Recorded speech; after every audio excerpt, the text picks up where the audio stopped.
Hello दोस्तों, मैं Manoj sir पुनः आप सभी का आपके अपने यूट्यूब चैनल कॉमर्स ग्रुप पर स्वागत करता हूं। जैसा कि आप सभी जानते हैं, कल आपका साइंस का क्लास 10 का एग्ज़ाम है, तो उसके लिए मैंने सब्जेक्टिव पेपर को लेकर के यहाँ पे मैं आया हूँ। इसके पहले मैंने ऑब्जेक्टिव पेपर को लाया था, जो कि बहुत ही वीवीआई वायरल क्वेश्चन है, जिसको आप लोगों ने देखा होगा, और अगर नहीं देखा है तो फटाफट उसको ज़रूर देख लीजिएगा।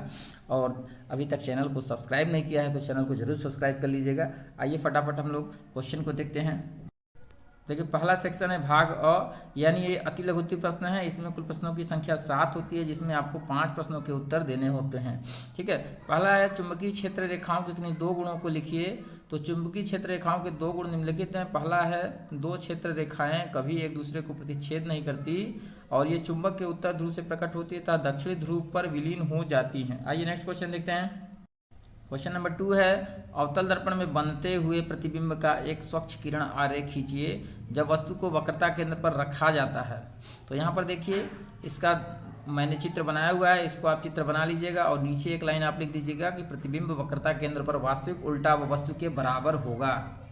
क्वेश्चन नंबर 3 देखिए, उभयधर्मी ऑक्साइड किसे कहते हैं, उदाहरण दें। तो जो धातु ऑक्साइड अम्लीय व क्षारीय दोनों प्रकार के व्यवहार प्रकट करते हैं उन्हें धर्मी ऑक्साइड कहते हैं। यहाँ पे देखिए, क्षारीय व्यवहार और अम्लीय व्यवहार दोनों को दिखाया गया है, इसको आप नोट कर लीजिए। अगला प्रश्न हम लोग देखते हैं। क्वेश्चन नंबर 4 है, आधुनिक आवर्त नियम क्या है। तत्वों के भौतिक और रासायनिक गुण उनकी परमाणु संख्या के आवर्ती फलन होते हैं। ठीक है, ये हो गया चौथा क्वेश्चन। पांचवा देखिए, पित्त का क्या कार्य है। तो यह भोजन की अम्लता को दूर करता है। ये सभी बहुत ही महत्वपूर्ण प्रश्न है, जो कि आपके कल के एग्जाम में आने की पूरी प्रबल संभावना है। तो अगर आप पूरा मॉडल से देखते हैं तो आपके 90% से अधिक क्वेश्चन 90% से अधिक नंबर आपकी परीक्षा में आने की संभावना बन जाती है।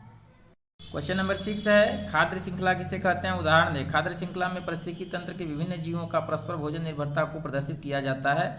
जैसे घास को कौन खाता है, हिरन खाती है, हिरन को शेर खा जाता है और शेर फिर अपघटित हो जाता है और फिर घास बन जाता है, फिर उसको घास अवशोषित करती है मिट्टी। तो ये एक श्रृंखला चलती है, एक सर्कल बना होता है। ये सर्कल जो है एक दूसरे के ऊपर निर्भर होता है, इसे हम खाद्य श्रृंखला कहते हैं। ठीक है, आगे चलिए क्वेश्चन नंबर 7 देखते हैं। क्वेश्चन नंबर 7 है, निम्नलिखित जीवों में होने वाले जनन की विधियों को लिखें। हाइड्रा और राइजोपस। तो हाइड्रा में जो है मुकुलन जनन होता है और राइजोपस में बीजाणु जनन। ठीक है, सेक्शन बी अब हम लोग देखते हैं। सेक्शन बी भी जो है लघुत्तरीय प्रश्न है। इसमें भी कुल 7 प्रश्न होंगे, जिसमें आपको 5 प्रश्नों के उत्तर देने होंगे। ठीक है, किन्हीं 5 प्रश्नों के उत्तर। तो पहला जो क्वेश्चन है, निकट दृष्टि दोष किसे कहते हैं, इस दोष को क्या कारण है, इसे दूर करने के लिए किस प्रकार के लेंस का प्रयोग किया जाता है। तो इसमें कुल 3 प्रश्न है। ठीक है, बारी बारी से इन तीनों प्रश्नों के उत्तर को देखते हैं। निकट दृष्टि दोष की निकट दृष्टिता दोष भी कहते हैं। इस दोष से ग्रस्त व्यक्ति निकट रखी वस्तुओं को तो साफ देख सकता है, किंतु दूर रखी वस्तुओं को वह साफ नहीं देख पाता। ऐसे दोष से ग्रस्त व्यक्ति को दूर बिंदु अनंत पर न होकर नेत्र के पास आ जाता है। अतः इस दोष से ग्रस्त व्यक्ति कुछ मीटर दूर रखी वस्तुओं को ही साफ देख पाता है। निकट दृष्टि दोषयुक्त नेत्र में किसी दूर रखी वस्तु का प्रतिबिंब दृष्टिपटल रेटिना पर नहीं बनता, अपितु दृष्टिपटल के सामने बनता है। अब इस दोष के ग्रस्त होने के क्या कारण है, उसको फटाफट देख लीजिए। अभिलेख लेंस की वक्रता का बहुत ज़्यादा होना। दूसरा है नेत्र गोलक का लंबा हो जाना। इसका निवारण, यानी जो हमारा ये दोष है, इसको हम निवारित कैसे करेंगे, इसका समाधान कैसे करेंगे। तो इस दोष को किसी उपयुक्त क्षमता के अवतल लेंस, अपसारी लेंस के उपयोग से दूर किया जा सकता है। अवतल लेंस के उपयोग से मायोपिया को ठीक करना आसान हो जाता है। अवतल लेंस के अभिसरण और रेटिना पर ध्यान केंद्रित करने से पहले समानांतर रोशनी उनके विचलन का कारण बनती है। यहाँ पे देखिए, एक फिगर भी मैंने बनाया हुआ। आप फिगर इसको अगर एग्जाम में बनाते हैं तो आपको पूरे में पूरे नंबर मिलेंगे। तो इस वजह से आप अगर इसको बनाने का प्रयास करें, अगर आप बनाते हैं तो एग्जाम में आपके अच्छे नंबर आएंगे। इसका आप स्क्रीनशॉट ले लीजिए। क्वेश्चन नंबर 9 देखिए, दिया हुआ है। क्वेश्चन नंबर 9 कह रहा है कि 7 सेंटीमीटर साइज का कोई बीम जो 18 सेंटीमीटर फोकस दूरी के किसी अवतल दर्पण के सामने 27 सेंटीमीटर की दूरी पर रखा गया है। प्रतिबिंब की स्थिति, प्रकृति तथा साइज ज्ञात कीजिए। ठीक है, क्या क्या पूछ रहा है यहाँ पर मैंने लिखा हुआ है। तो ये चीज़ दिया हुआ है और ये चीज़ पूछ रहा है। तो इसका सॉल्व जो होगा मैंने यहाँ बना दिया है, आप उसको देख करके उसका स्क्रीनशॉट ले लीजिए। देखिए, यहाँ प्रतिबिंब का आकार यानी दर्पण के सूत्र का प्रयोग करते हुए आप इस प्रकार से इसको सॉल्व करिएगा। आगे चलिए, इसका स्क्रीनशॉट ले लीजिए। दूसरा है प्रतिबिंब की दूरी। ठीक है, आप इस तरीके से इसको सॉल्व कर लीजिएगा। मैं सॉल्व नहीं कर रहा हूँ, यहाँ विस्तार से नहीं जा रहा हूँ, क्योंकि वीडियो बहुत ही लंबा हो जाएगा, फिर उबाऊ हो जाएगा, नीरस हो जाएगा। ठीक है, आगे चलते हैं। लास्ट में जो आपका कंक्लूजन आएगा वो क्या होगा, ये होगा आपका कंक्लूजन कि प्रतिबिंब वास्तविक उल्टा तथा वस्तु के आकार से दोगुना होगा। ठीक है, ये प्रतिबिंब का आकार 14 सेंटीमीटर होगा। इस प्रकार से आप एग्जाम में बनाते हैं तो आपके अच्छे नंबर आने की पूरी संभावना बन जाती है। क्वेश्चन नंबर 10 है, संयोजन अभिक्रिया वियोजन के विपरीत है, किसी उदाहरण से समझाइए। ऐसा इसलिए कहा जाता है क्योंकि वियोजन अभिक्रिया में अभिकर्मक विपरीत होकर 2 या 2 से अधिक उत्पाद बनाता है, जबकि संयोजन अभिक्रिया में 2 या 2 से अधिक अभिकर्मक परस्पर सहयोग करके एक उत्पाद बनाते हैं। आइए इसके अभिक्रियाओं को देखते हैं। यहाँ देखिए इनकी अभिक्रिया दी हुई है, संयोजन एवं विनियोजन की अभिक्रियाएं हैं। ठीक है, ये डिकम्पोजिशन रिएक्शन है और ये कम्बिनेशन रिएक्शन है। ठीक है, ये दोनों दिया हुआ है, आप इसको देख लीजिए, समझ लीजिए। आगे चलते हैं। क्वेश्चन नंबर 11 है, मेंडलीव के आवर्त सारणी की क्या कमियां थीं, उसको आधुनिक आवर्त सारणी से किस प्रकार दूर किया गया। तो मेंडलीव की जो आवर्त सारणी थी उसमें परमाणु द्रव्यमान पर आधारित थी, जबकि आधुनिक आवर्त सारणी परमाणु क्रमांक के आधार पर। ठीक है, आधुनिक आवर्त सारणी के द्वारा निम्न दोषों को दूर किया गया है, यानी सुधारा गया है। वो क्या क्या है? आधुनिक आवर्त सारणी में सभी समस्थानिकों को एक स्थान दिया गया है। दूसरा है, परमाणु क्रमांक पर तत्वों को रखने पर सभी तत्व क्रम में व्यवस्थित हो गए हैं, जबकि मेंडलीव की आवर्त सारणी में कुछ तत्वों को परमाणु द्रव्यमान के नियम के विपरीत रखा गया है। तीसरा कह रहा है, हाइड्रोजन को विशिष्ट स्थान दिया गया। और चौथा कह रहा है, धातु अधातु एवं विशिष्ट गैसों को अलग अलग समूह में रखा गया है। तो इस प्रकार से हम लोगों ने 13वें प्रश्न के उत्तर को देखा। 13वें नहीं, 11वें। अब हम लोग 12वां प्रश्न देखते हैं।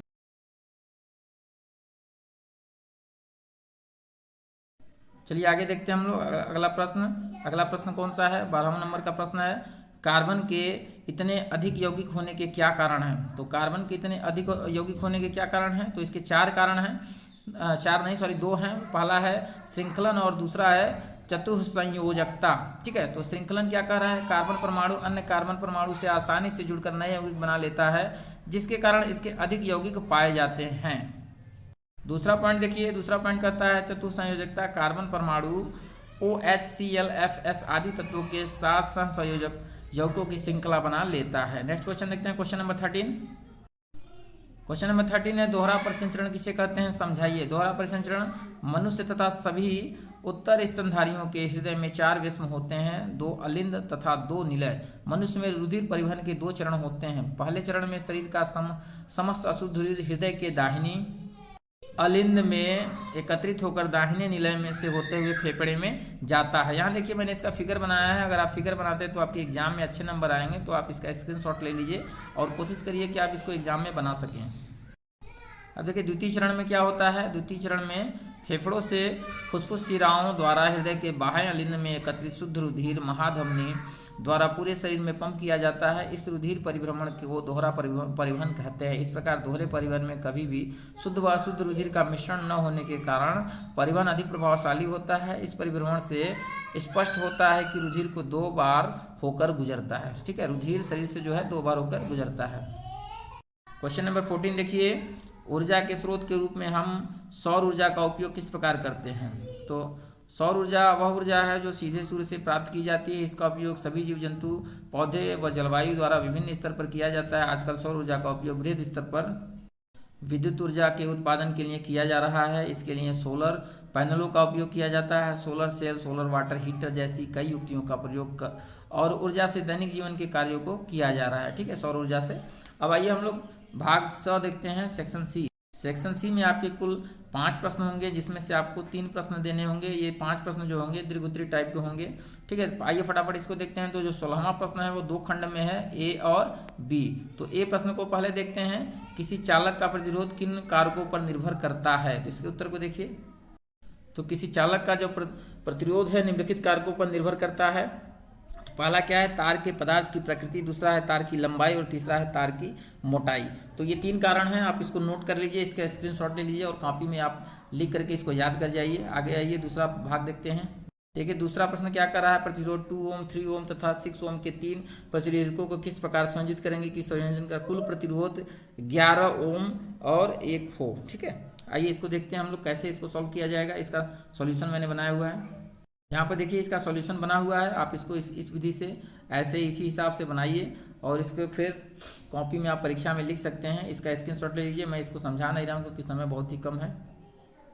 इसका नेक्स्ट भाग जो है ये है, आप इसको भी देख लीजिए, इसका स्क्रीनशॉट ले लीजिए। आइए अब अगला क्वेश्चन देखते हैं हम लोग। क्वेश्चन नंबर 16 है, डायनमो क्या है, यह किस सिद्धांत पर कार्य करता है, प्रत्यावर्ती धारा डायनमो की बनावट तथा कार्य का वर्णन कीजिए। ठीक है, तो सबसे पहले देखिए डायनमो क्या है। डायनमो एक ऐसा यंत्र है जिसके द्वारा यांत्रिक ऊर्जा को विद्युत ऊर्जा में बदला जाता है। इसका कार्य फैराडे के विद्युत चुंबकीय प्रेरण के सिद्धांत पर आधारित है। अब इसके सिद्धांत जो है, इसको सिद्धांत को देखिए, जब किसी बंद कुंडली को किसी शक्तिशाली चुंबकीय क्षेत्र में तेजी से घुमाया जाता है तो उसमें से होकर जाने वाली चुंबकीय प्लस में लगातार परिवर्तन होता रहता है, जिसके कारण क्या होता है, कुंडली में एक विद्युत वाहक बल तथा विद्युत धारा उत्पन्न हो जाती है। कुंडली को घुमाने में किया गया कार्य या व्यय यांत्रिक ऊर्जा कुंडली में विद्युत ऊर्जा के रूप में परिणत हो जाता है।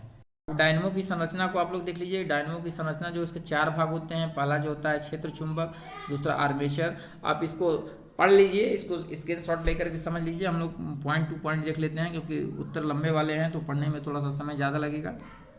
तीसरा पॉइंट जो है वो है सर्पी वलय। ठीक है, सर्पी वलय। नेक्स्ट देखते हैं चौथा पॉइंट जो है वो है ब्रश। तो इस प्रकार इसके कुल 4 हैं संरचना की दृष्टि से। अब इसकी संरचना को हम लोग फिगर में देखते हैं। देखिए इसकी संरचना है, बनावट है। आप इसको ऐसे ही कॉपी में बना देंगे तो आपको पूरे में पूरे अंक मिल जाएंगे। बहुत ही आसान है, अगर आप बनाना चाहेंगे तो बहुत ही आसानी से आप इसको बना सकते हैं। डायनमो की कार्यविधि देख लीजिए, ये कैसे कार्य करता है। ठीक है, तो इसको आप पढ़ लीजिएगा। ठीक है, कार्यविधि को आप इसको पढ़ लीजिए स्क्रीनशॉट लेकर के। आइए आगे चलते हैं, इसको भी आप पढ़ लीजिएगा। चित्र के अनुसार दिया हुआ है, इसमें सब समझाया गया। आप इसको आसानी से देख करके समझ सकते हैं, बना सकते हैं। लास्ट में एक लाइन में आप कैलकुलेशन कर देंगे कि प्रत्यावर्ती धारा कहते हैं क्योंकि प्रत्येक आधे चक्कर के बाद बाह्य परिपथ में धारा की दिशा बदल जाती है। अब नेक्स्ट क्वेश्चन 17 देखते हैं। क्वेश्चन नंबर 17 कह रहा है कि निम्नलिखित समीकरण को संतुलित करें। यहाँ देखिए बहुत सारे समीकरण हैं, इनको यहाँ पे संतुलित भी किया गया है, ये देख लीजिए। तो आप इसको इसी हिसाब से बनाएं, इसका स्क्रीनशॉट ले लें, इसको समझ लें। आइए नेक्स्ट क्वेश्चन देखते हैं। Question number 18। क्वेश्चन नंबर 18 कह रहा है कि मनुष्य के पाचन तंत्र का नामांकित चित्र बनाइए। तो मनुष्य का पाचन तंत्र का नामांकित चित्र अभी मैं दिखा रहा हूँ आपको। ये देखिए मनुष्य के पाचन तंत्र का नामांकित चित्र दिया हुआ है। आप इन सब नामों को नोट कर लें, याद कर लें और एग्जाम में आप ऐसे ही फिगर बना करके इसको लिख दें। लास्ट क्वेश्चन अब हम लोग देखते हैं कि मानव के बच्चे में लिंग निर्धारण को समझाइए। तो मनुष्य में प्रत्येक कोशिका में 23 जोड़े गुणसूत्र पाए जाते हैं। ठीक है, इनमें से 22 जोड़े एक समान होते हैं जिनमें ऑटोसोम्स कहते हैं। 23वां जोड़ा अन्य से भिन्न होता है, इसे लिंग गुणसूत्र कहते हैं। नर के 23वें जोड़े के गुणसूत्रों में से एक बड़ा तथा एक छोटा होता है। इन्हें एक्स वाई व्यक्त करते हैं। निषेचन के समय जब किसी अंडाणु से एक्स गुणसूत्र तथा वाला शुक्राणु मिलता है तब पैदा होने वाली संतान में XX, ठीक है, इसको हटाते हैं। उसके बाद देखते हैं XX लिंग गुणसूत्र होते हैं, अर्थात यह संतान मादा होती है। लेकिन जोड़ा अन्यों से भिन्न होता है, इसे लिंग गुणसूत्र कहते हैं। नर के, अच्छा ये तो मैंने पढ़ दिया, यहाँ तक हो गया था। आगे देखिए, लिंग गुणसूत्र करते हैं अर्थात यह संतान मादा होगी, लेकिन किसी अंडाणु से वाई गुणसूत्र तथा शुक्राणु मिलता है तब पैदा होने वाली संतान में XY गुणसूत्र होते हैं। ठीक है, अर्थात यह संतान नर होती है। इस प्रकार मनुष्यों में लिंग निर्धारण में नए नर के वाई गुणसूत्र का, देख लीजिए, वाई गुणसूत्र का बहुत अधिक महत्व होता है। दूसरे शब्दों में यही गुणसूत्र मनुष्य की संतान के लिंग को निर्धारित करता है। इसके फिगर को भी समझते हैं। यहाँ देखिए इसका फिगर बनाया हुआ है, फिगर आप देख लीजिए। ठीक है, फिगर दिया हुआ है, इसको आप स्क्रीनशॉट ले लें। स्क्रीनशॉट लेकर के इसको याद कर जाएं, समझ जाएं। आगे चलते हैं हम लोग। तो इस प्रकार हम लोगों ने कुल 19 महत्वपूर्ण प्रश्नों को देखा, समझा और जाना। ऐसे ही अन्य और महत्वपूर्ण प्रश्न और मॉडल सेट और आंसर की जानने के लिए, समझने के लिए, फटाफट लेने के लिए आप चैनल को सब्सक्राइब कर लीजिए। अभी तक अपने दोस्तों में वीडियो को शेयर नहीं किए हैं तो फटाफट उनको भी शेयर कर दीजिए ताकि कल का एग्जाम उनके लिए भी लाभप्रद और आसान हो जाए। वीडियो देखने के लिए आप सभी का बहुत बहुत धन्यवाद। मिलते हैं एक अगले नए वीडियो के साथ।